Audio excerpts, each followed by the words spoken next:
Beginning, the call from the edge of the galaxy. The Outer Rim Medical Command had seen its share of strange requests, but none like this one. A distress beacon from the Tassari Dominion, an alien civilization long isolated from human space, arrived with an impossible plea. Our sovereign lies dying. No Tassari healer can save her. We request a human. The message sent a shock through the ranks. The Tassari were famous for their advanced biotechnology and regenerative medicine. For them to ask for human help was like a god calling upon its creation. Dr. Ethan Ralden, a decorated xenobiologist and trauma medic, stood in disbelief as the message replayed in the control room. "Did they say a human?" he asked quietly. Commander Leora nodded. "They specifically asked for you, Doctor." Ethan frowned. "That's impossible. I've never treated a Tassari before.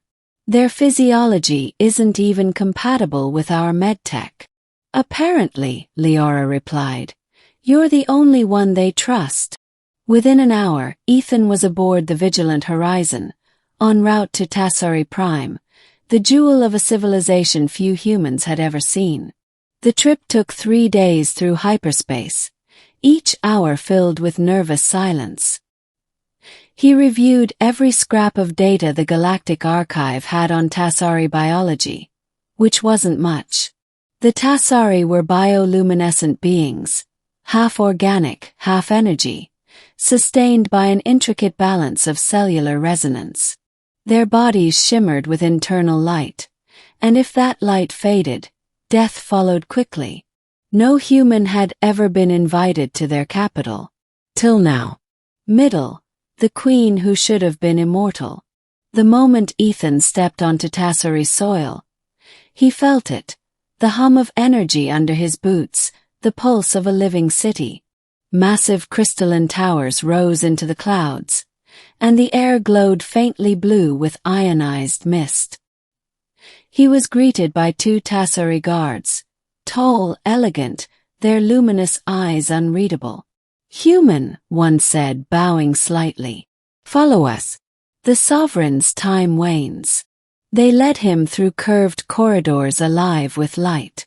Strange organic tendrils pulsed along the walls, transferring energy like veins in a living body.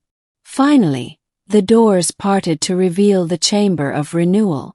At its center lay Queen Sarathis, ruler of the Tassari Dominion. Her once brilliant form was dim and flickering, her body lying in a cocoon of translucent biocrystal. Her breaths were shallow, each one a fading echo. Dozens of alien healers surrounded her, their faces tight with frustration. One of them, High Healer Yeren, approached Ethan. "You are the human." "I am," Ethan said, glancing at the diagnostic glyphs floating above the queen's body. Yeren's tone was sharp, almost accusing. "Do not think we welcome this. But her resonance is collapsing, and no Tassari healer can restore it. You have been requested."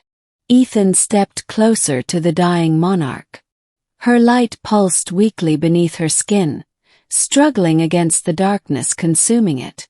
"What happened to her?" he asked. "A poisoning," Yeren said grimly. "From within. A corruption in her core resonance. It defies our understanding." Ethan frowned. "You mean her cells are rejecting her own energy?" "Yes. She is unraveling." He studied the readings again. Cellular decay intertwined with energy interference. It looked biological and electrical at once, as if her life force had been infected. "This isn't just a disease," Ethan murmured. "It's a pattern disruption, a systemic breakdown in her energy signature." He turned to Yeren. "What caused it?" "We don't know," the healer admitted bitterly. "But if it spreads, it will reach the nexus, the core that connects all Tassari minds. If that happens, our entire species could collapse." Part 2. The Experiment. For 12 hours straight, Ethan worked inside the chamber.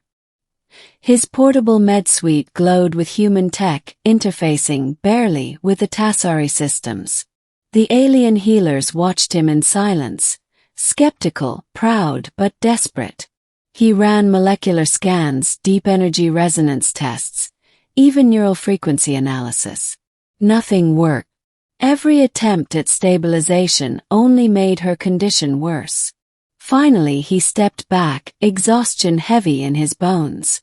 "You've been trying to fix her," he said quietly. "But the corruption isn't in her cells. It's in her connection." Yeren frowned. "Explain." Ethan brought up a holographic model of her life signature, a vibrant network of glowing strands. But in its center, one node pulsed black. "This," he pointed, "is her resonance anchor, the part that links her consciousness to the planetary nexus. It's fractured." Yeren's eyes widened. "That's impossible. A Tassari anchor cannot break." Ethan gave a grim smile. "Then explain why it has." He looked back at the Queen, barely breathing now. "If I can reconnect her neural resonance manually, it might stabilize her energy. But I'd have to link with her consciousness directly." "That's forbidden," Yeren hissed. "A human mind cannot survive in the Tassari frequency." Ethan's voice was steady. "Then it's a good thing I didn't come here to survive." Part 3: The Connection. The Tassari healers prepared the chamber reluctantly. Ethan was fitted with a bio-interface unit designed to translate his brainwaves into Tassari resonance.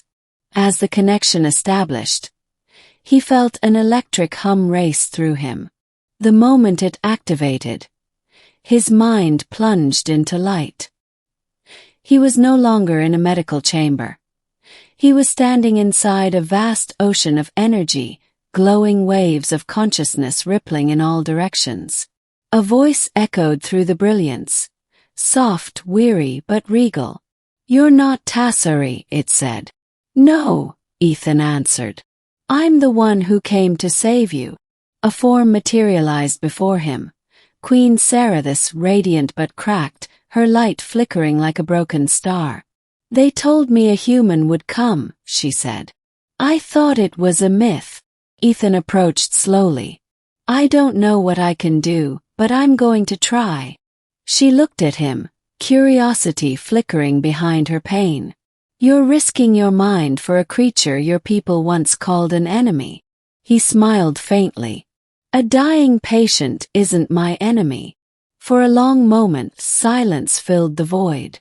Then he reached toward the fracture at her core, a jagged black wound pulsating in her chest. As he touched it, pain ripped through his entire being. He saw flashes, Tassari history, their wars, their peace, their sorrow. And then he saw the truth. Her poisoning wasn't an accident. Someone, something, had infected her anchor with artificial code. A digital parasite designed to corrupt the nexus connection. "This isn't a disease," Ethan whispered. "It's sabotage." Sarathis gasped. "You saw it too." He nodded. "A synthetic virus. Not Tassari in origin. It's human." Her light dimmed with disbelief. "Human? But why?" Ethan's heart sank. The signature was unmistakable, old military encryption from the human expansion front. A weapon meant to destabilize the Tassari during the First War. A forgotten act of biological warfare that had never been deactivated. "We did this," he said softly. "Our ancestors. They made you sick." Her eyes closed, the weight of realization heavy. "Then perhaps my death is justice." Ethan clenched his fists. "No. It's a mistake, one I can fix." Part 4: The Sacrifice.